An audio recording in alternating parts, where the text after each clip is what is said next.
final stages of capitalism, Karl Marx predicted, would be marked by global capital being unable to expand and generate profits at former levels. Capitalists would begin to consume the government, along with the physical and social structures that sustain them. Democracy, social welfare, electoral participation, the common good and investment in public transportation. Roads, bridges, utilities, industry, education, ecosystem protection and healthcare would be sacrificed to feed the mania for short-term profits. These assaults would destroy the host.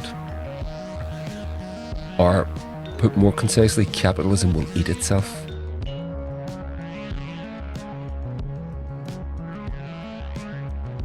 Hey everybody, and welcome to Politics, Culture and Some Other Shit. If you want to follow me on Twitter, Instagram, or if you want to lend me your support on Patreon for as little as £1 a month, that would be just fantastic. I just wanted to do a quick video on, well, you know by the title, it's called Marx Was Right. So what do I mean by that? Well, Marx was right, but I'm going to show you why he was right. We're living in extreme neoliberal times. This is the problem. So, the final stages of capitalism, Karl Marx predicted, would be marked by global capital being unable to expand and generate profits at former levels. Capitalists would begin to consume the government, along with the physical and social structures that sustain them. Democracy, social welfare, electoral participation, the common good and investment in public transportation. Roads, bridges, utilities, industry, education, ecosystem protection and healthcare would be sacrificed to feed the mania for short-term profits. These assaults would destroy the host.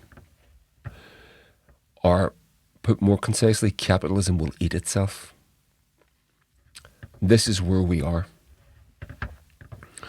Okay, so I'm going to show you a video. I'm going to play you a video from George Monbiot in a moment, but I want to read this article first.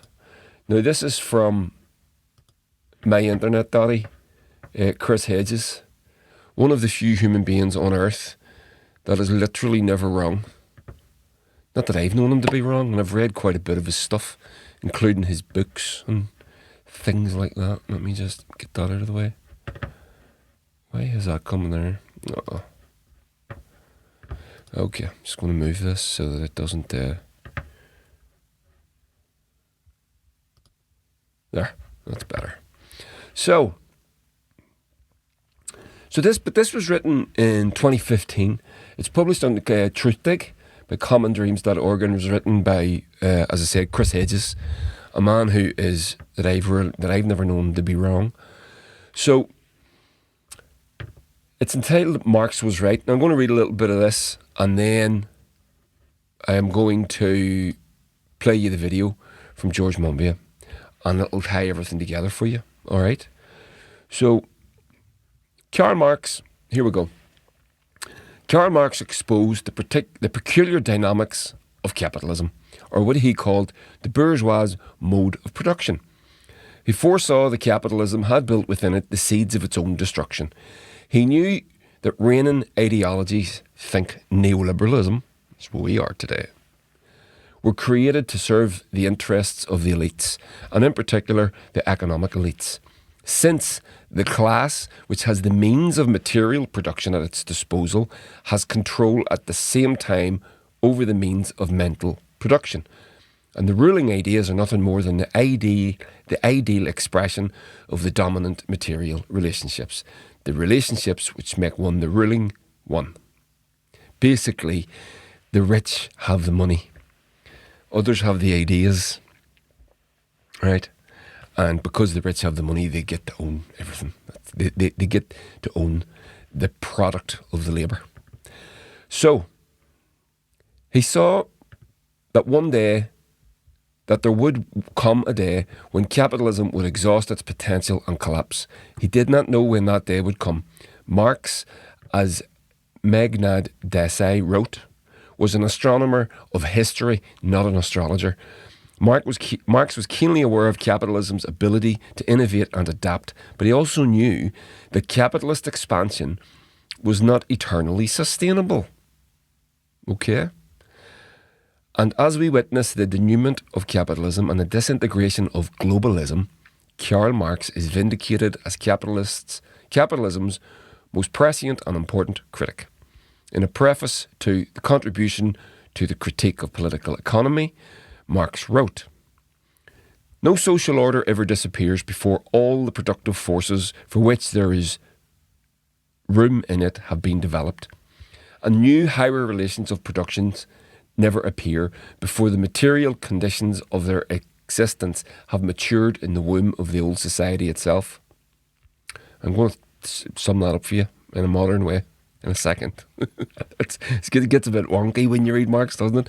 But it's not too much of it. Therefore, mankind always sets itself only such tasks as it can solve. Since looking at the matter more closely, we always find that the task itself arises only when the material conditions are necessary for its solution already exist. For its solution already exists, or at least in the process of formation. So what he said, so I'm going to get right. PlayStations, right? PlayStation 1, PlayStation 2, I don't know what iteration they're up to at the minute. I think it's 5, is it? PlayStation 5 or 6. Let's say it's 5. They've got 6, they've got 7 and 8 and 9 all ready to go, but they'll not release them until they've sold all the 6s that they can. And they'll only set for themselves tasks that they can already solve. They won't go beyond that. So it limits what's possible, right? So that's what we're saying here. Socialism, in other words, would not be possible until capitalism had exhausted its potential for further development. That the end is coming is hard now to dispute, and although one would be foolish to predict when, we are called to study Marx to be ready. The final stages of capitalism, Marx wrote, would be marked by developments that are intimately familiar to most of us, unable to expand and generate profits at past levels. Now, this is where we are today, right? This is the point of this article, the point of this video. The capitalist system would begin to consume the structures that had sustained it. It would prey upon, in the name of austerity, the working class and the poor, driving them ever deeper into debt and poverty, and diminishing the capacity of the state to serve the needs of ordinary citizens. It would, as it has increasingly, relocate jobs, including both manufacturing and professional positions, to countries with cheap pools of labourers. Industries would mechanise their workplaces. This would trigger an economic assault on not only the working class, but the middle class, the bulwark of the capitalist system. Okay. That would be disguised by the imposition of massive personal debt.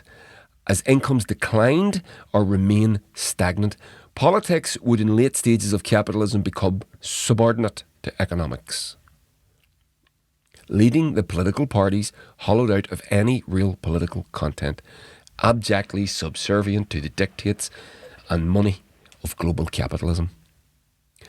But as Marx warned, there is a limit to the economy built on scaffolding of debt expansion. There comes a moment, Marx knew, when there would be no new markets available, no new pools of people who could take on more debt. This is what happened with the subprime mortgage crisis. Once the banks cannot conjure up new subprime borrowers, the scheme falls apart and the system crashes. Capitalist oligarchs, meanwhile, hoard huge sums of wealth, $18 trillion stashed in overseas tax havens, expected as tribute from those they dominate, in debt and impoverish. Capitalism would, in the end, Marx said, turn on the so-called free market, along with the values and traditions it claims to defend.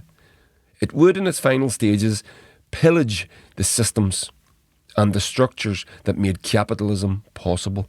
It would resort, as it caused widespread suffering, to harsher forms of repression. It would attempt in a frantic last stand to maintain its profits by looting and pillaging state institutions, contradicting its stated nature. Marx warned that in the later stages of capitalism, huge corporations would exercise a monopoly on global markets. The need of a constantly expanding market for its products chases the bourgeoisie over the entire surface of the globe, he wrote. It must nestle everywhere, settle everywhere, establish connections everywhere. These corporations, whether in the banking sector, the agricultural and food industries, the arms industries, or the communications industries, would use their power, usually by seizing the mechanisms of state, to prevent anyone from challenging their monopoly. They would fix prices to maximise profit. They would, as they have been doing, push through trade deals such as the TPP and the CAFTA to further weaken the nation state's ability to impede exploitation by imposing environmental regulations or monitoring working conditions. And in the end, these corporate monopolies would obliterate free market competition. Right, so that's all I'm going to read there. It goes on and on and on and on, but we're not going to worry about that. So Marx, Hedges is explaining what Marx is telling us, that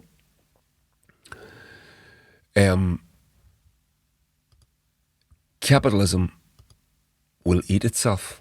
Essentially, that's what it's done. So the version of capitalism that we have, neoliberalism, is in the process of consuming the state.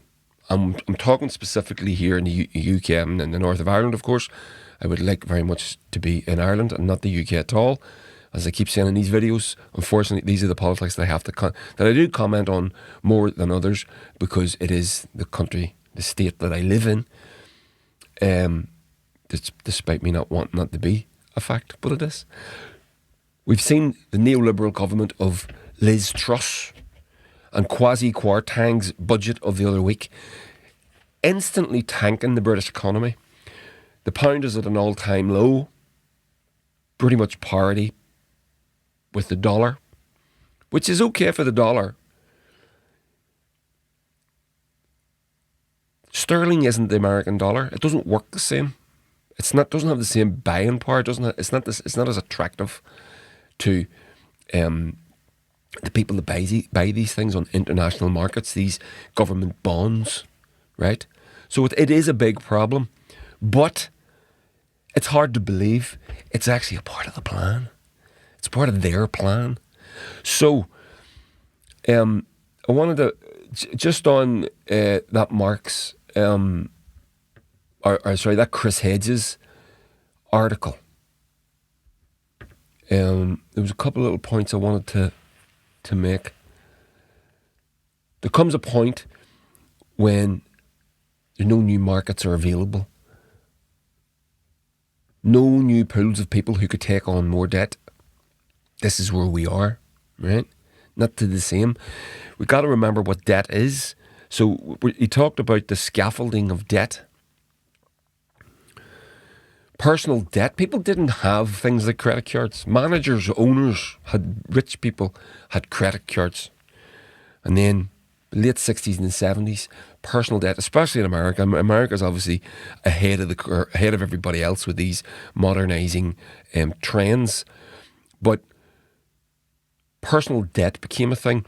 The emancipation of the female through women's liberation in the 60s, not primarily, but being able to take the pill so that every time you had sex you didn't get pregnant. That was a big thing.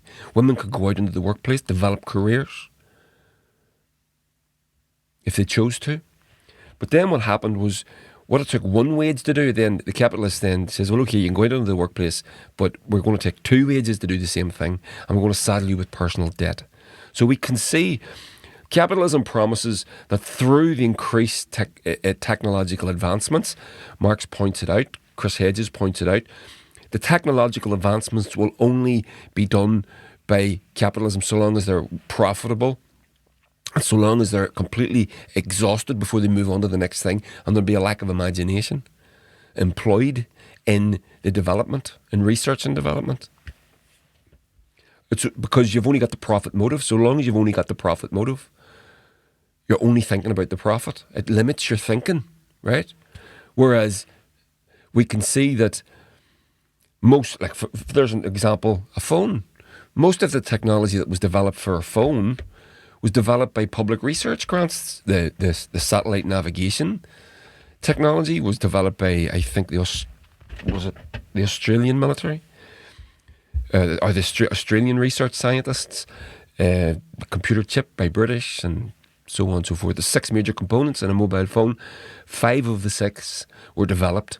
Now, what the capitalists did was they stuck them all together and they made this fantastic device. There's no doubt. You can't deny that.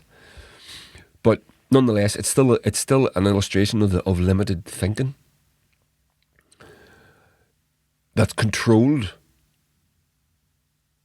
by something as narrow as profit, rather than just dream about the stars and go, right, okay, right, we don't have to worry about profit. We're just going to make this thing work, right? No capitalist is ever going to build a large hadron collider. It takes people that are unchained from the burden of profit, or the motivation of profit. So there's those things, and he spoke about the middle class as well, who used to, what the word he used was the bulwark of capitalism. So the middle class was invented by capitalists in order to allow the willing working class who were talented enough, as they seen it, and willing to do it, rise up into the middle class, the management class, to manage the workers. The British Empire technically sort of really invented the middle class. As the empire spread over the 2/3 of the earth, the upper class, the lords and the ladies and the good chaps, there wasn't enough of them to manage the empire.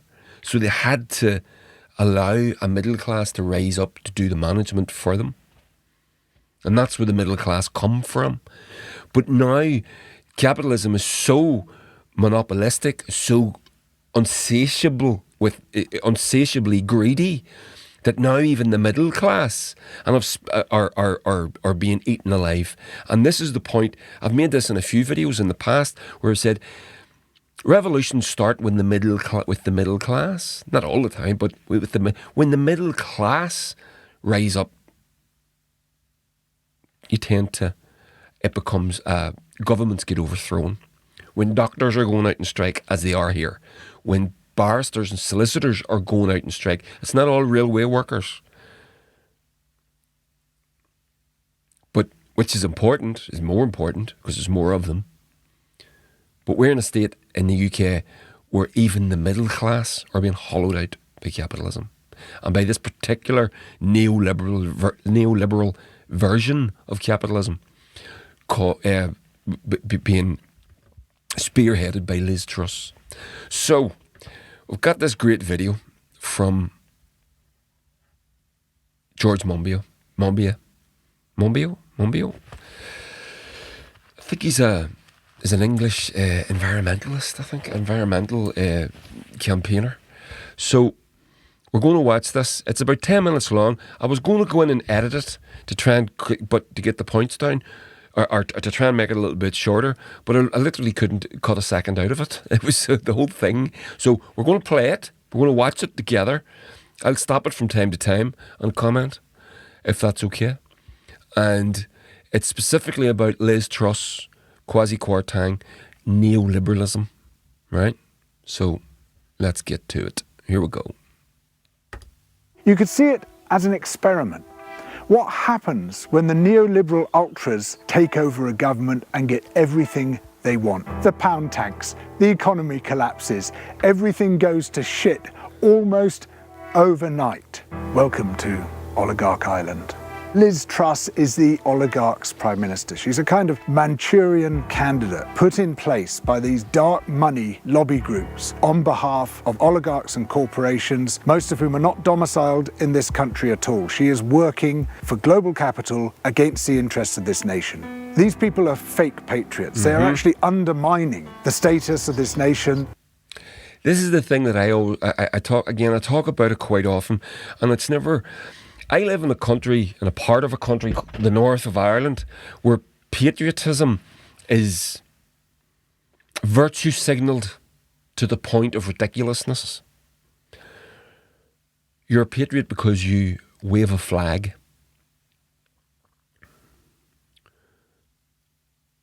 You can vote right wing, as a lot of people do, vote for the DUP, who are backing the Tories and being prepared to allow themselves to be screwed over and over and over again by these same Tories. Those same people are closing down your hospitals, literally. Making it impossible for you to get a doctor's appointment, cutting back mental health services, elder care and community services.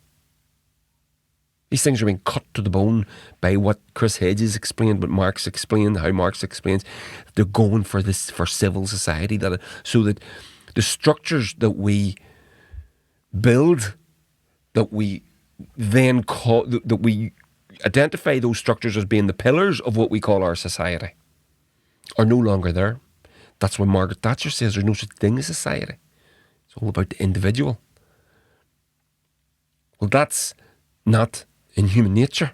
It's not our nature to be like that. We're not individuals. We are individuals, but we don't live individual lives. We live in a community.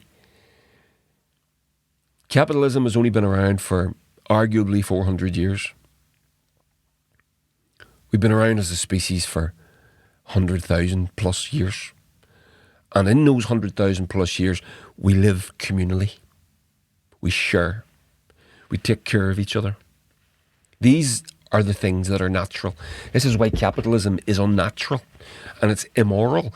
Capitalism doesn't have the morality to give us as a society what we need to create those pillars that we then identify as being our society. These are the things that we care for.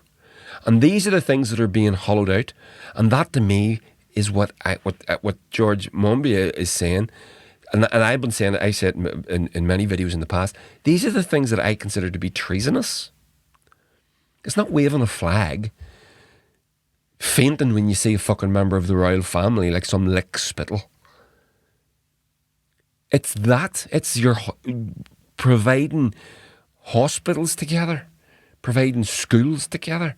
And these are also the things that we know contribute to a healthy, dynamic society. Having infrastructure, a well-educated population, a healthy population. These are all things. Monbiot is going to get into it, so I'll not rush ahead. So back to the video. The short sellers, the hedge funders cleaning up, the oligarchs laughing all the way to the bank, and everyone else pushed towards destitution, absolute misery and chaos and collapse in a country that was one of the richest, most stable, most prosperous on earth, ripped apart by this neoliberal experiment. Liz Truss and Kwasi Kwarteng are members of an extreme cult called neoliberalism. When this cult first started to be developed in the late 1930s, it was regarded as just crazy, completely fringe, marginal.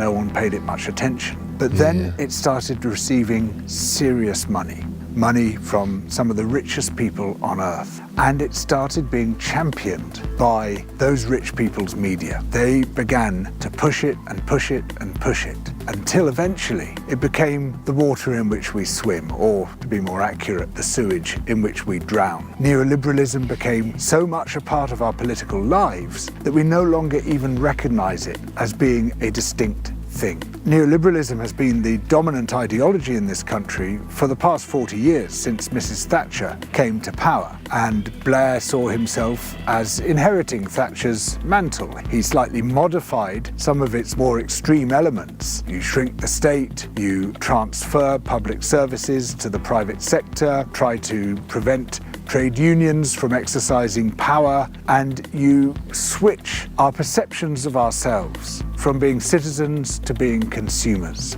The market must take precedence over politics, which means money takes precedence over democracy.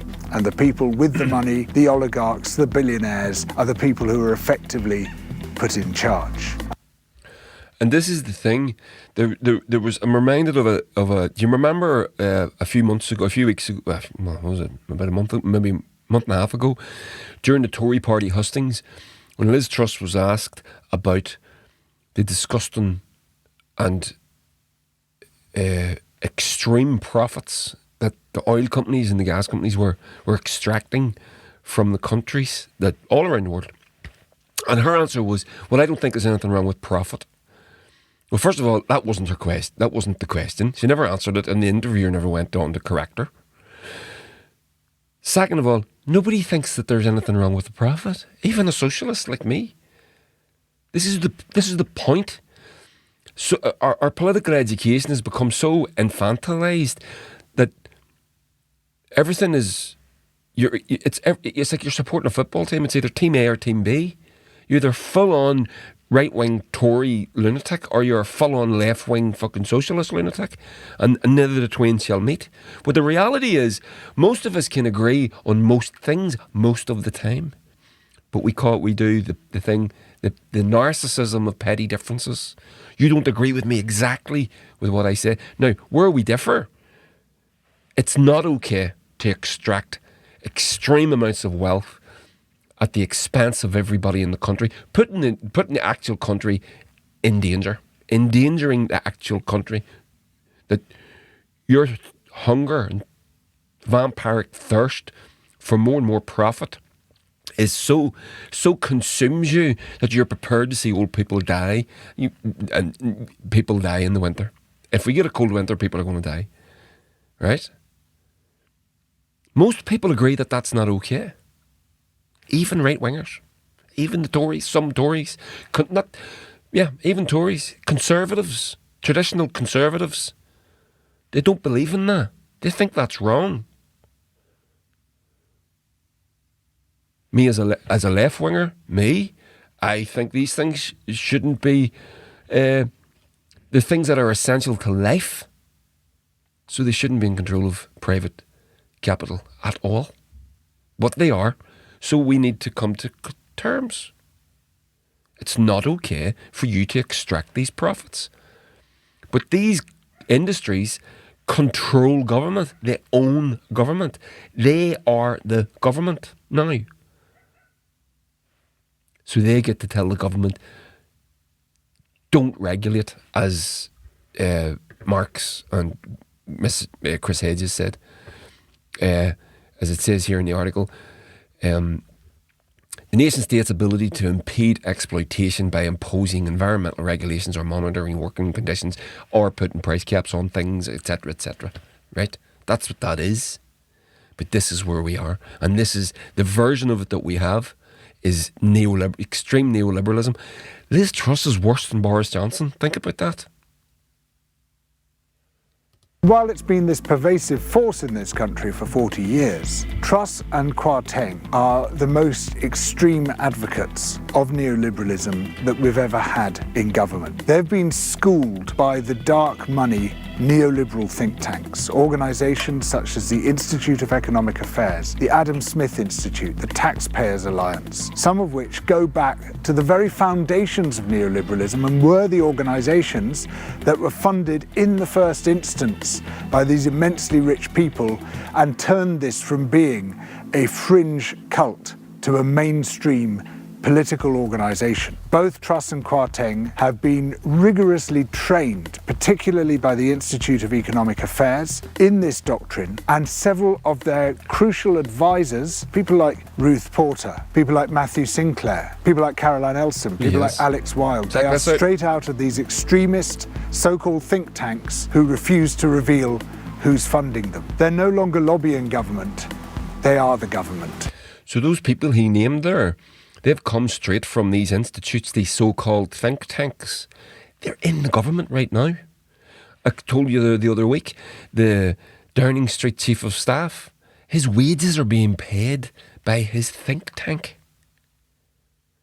That means they've effectively privatised Downing Street.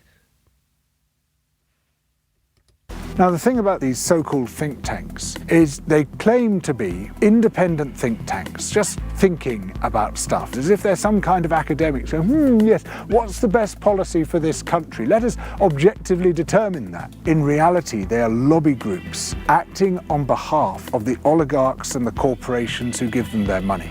And every so often there's a leak, and we discover who's been paying them. Oh, it's the tobacco companies. Who would have guessed? It's the oil companies. Who would have guessed? It's some really, really nasty US billionaires. Who would have guessed? Could there perhaps be a connection between the people who fund them and the positions that they take? that the very rich should stop paying tax, that industry should stop being regulated, that trade unions should effectively be shut down, that protest movements should be shut down. They are just lobby groups on behalf of these organisations whose identity they won't reveal. But here's the astonishing thing. The BBC, in common with almost all the rest of the media, invites these people onto its current affairs programmes every single day. They populate Question Time, the Today programme, Newsnight, the whole lot. They're on there almost 24/7 without ever being challenged as to who's funding them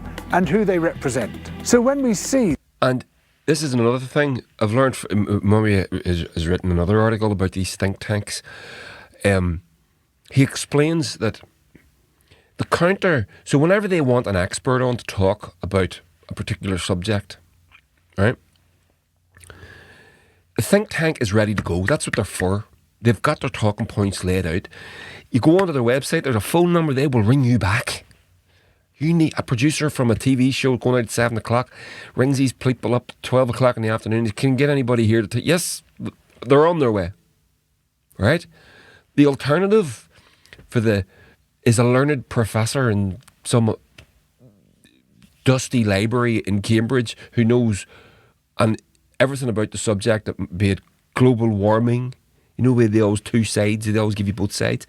But increasingly you get these think tanks with all these laid out. You'll not get Monbiot. They'll not throw the think tank up against this guy because he'll fucking crucify them. It was somebody that doesn't know the subject very well. But they can't get the dusty professor. Some dude that doesn't know how a fucking webcam works and maybe isn't going to check his messages for 3 days. The show has moved on by the time he's even engaged, right? And that's one of the reasons why these people are all over the media and they go unchallenged.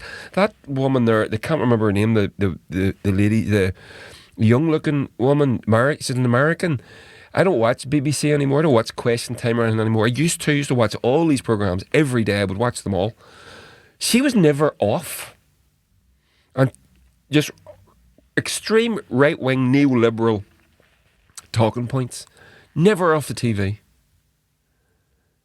Question Time coming from somewhere. Boom, there she was. Or if it wasn't her, it was somebody else. But I always found her noteworthy because she always seemed quite young to me. But yeah, doesn't mean she was a nice person.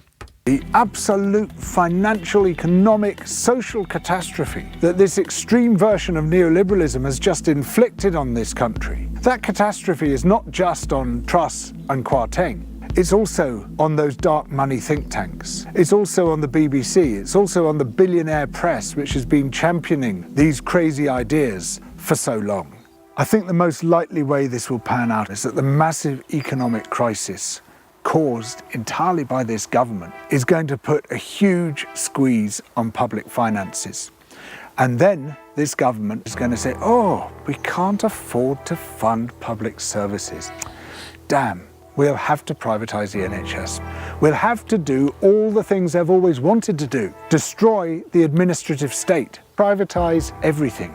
Rip down public services. Rip down public protections. And they'll be able to say, and this time they'll have a justification for it, there's no money. We can't afford it. And why is there no money? Because they squandered that money on giving it away to the richest people, on giving it away to the energy companies, on tanking the pound, on tanking our economy. I see this programme as being as dangerous politically as it is economically and socially. For the 30 years following the Second World War, governments everywhere recognised that to prevent the resurgence of fascism, you had to ensure that people's needs were met. You had to ensure that people had economic security, that if they fell out of work, they wouldn't starve, they wouldn't become destitute. You had to ensure that there were good public services so that people's need for health, for education, for all the other things which make for a good life were there. And governments knew that if those things were in place, people would not succumb to the siren call of fascism. They would have too much to lose. They couldn't be conned so easily if they weren't desperate for a solution. And fascism plays on people's desperation. But then, with the advance of neoliberalism and its adoption by Thatcher, by Reagan, and then by their many imitators around the world, that lesson was forgotten. And they ripped apart the social safety net. They ripped apart public services. And now that process is accelerating greatly.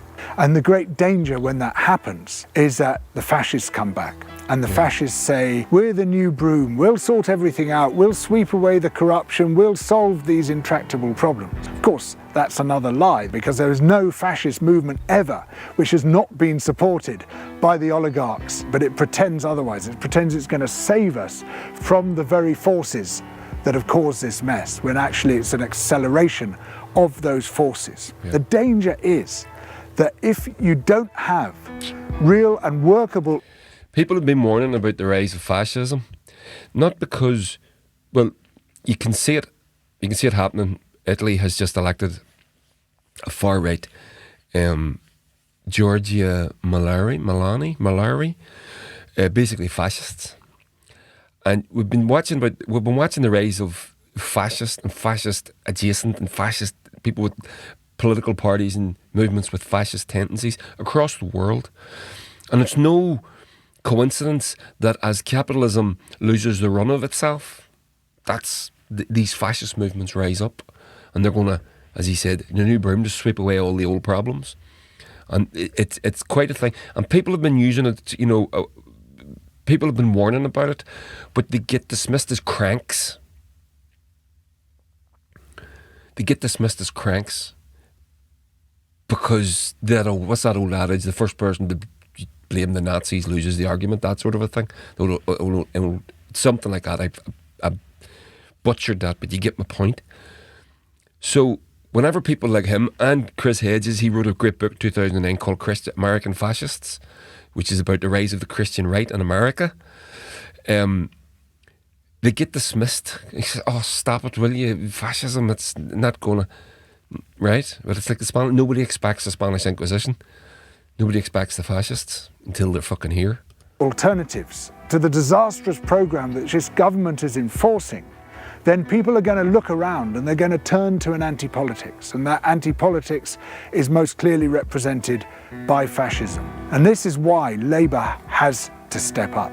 This is why Labour has to stop being this timid, restrained, tooth-sucking movement that it's become, and actually introduce the radical proposals for changing our lives, for improving our lives, for ensuring we have the public services and the economic security that we need to ensure that it is seen as a genuine alternative to this government and not a slightly modified version of it.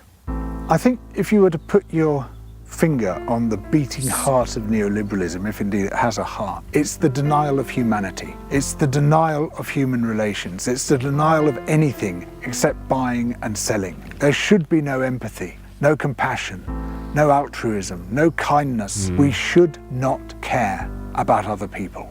That does not reflect human nature. They're constantly trying to tell us, you are selfish, you are greedy. And sure, we've all got some selfishness and greed in us, but these are not our dominant characteristics. There's a huge body of research showing that our dominant characteristics are empathy and altruism and benevolence and kindness towards other people, a community, a family, our being together with other people and wanting them to have good lives as well as ourselves to have good lives. So we will not stand for this. We must not stand for this. We must gather in unprecedented numbers to defy this attempt by a weird, extreme cult to impose their beliefs on us.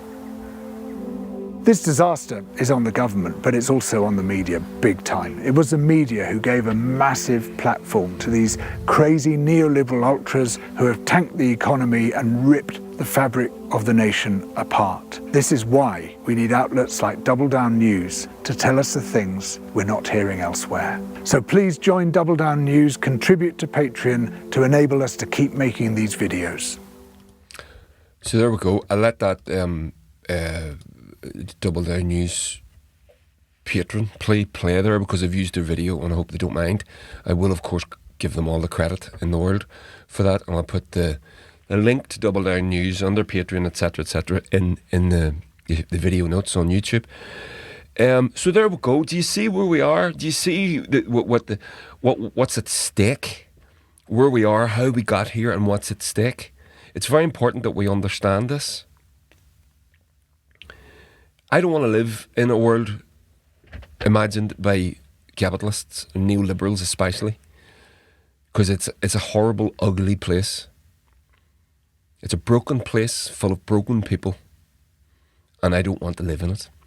And one of the reasons that I again, as I started the video by saying, I comment on British politics, because that's the administration that rules my life. It makes the decisions that rule my life. This is another argument why we need to unite Ireland. Now, we have neoliberals in Dublin. Make no mistake about it. We know this. We have capitalists in Dublin. We know this. We have these anti-humanity drones, these weird cults, as Monbiot said, in Dublin. We know this. But the ones in Westminster, I can't do a damn thing about. How do I know? Because we've never done anything about them. We can't. They've took us out of the European Union against our... I know, and listen, I'm not going to get into the whole EU thing, right? But nonetheless, the people of the north of Ireland voted against it. We got it anyway. And that's pretty much the way it is. The British Army and the security state, MI5 and the police and the army and the cops, everything, have massacred the people in the north of Ireland. All of throughout the Troubles. We know, I've talked to Paddy Fox. You go and watch one of the videos. I'll link to it in the thing. Talking about the collusion and the depths of it. And the more we realise, the more we're learning all the time, that it wasn't just a thing that happened every now and again. These people don't see us as being a part of their thing, their club. We're an appendage. For whatever reason they want to hang on to us, I still don't know. Well, I don't think they do. I think it would be embarrassing.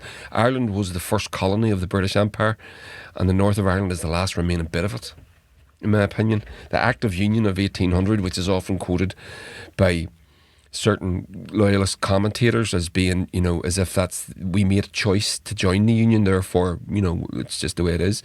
Yeah, that's not quite, that's quite a one-sided view and a reading of the actual history of what did happen.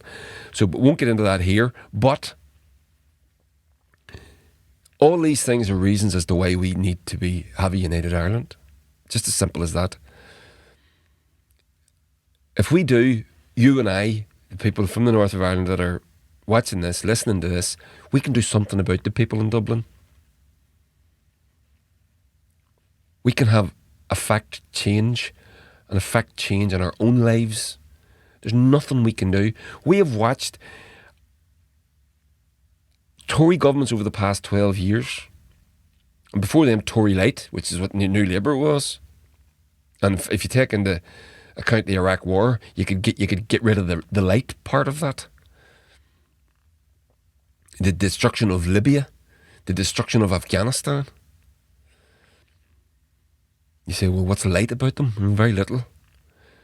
But we've watched them lurch from one right-wing demagogic monster to the next.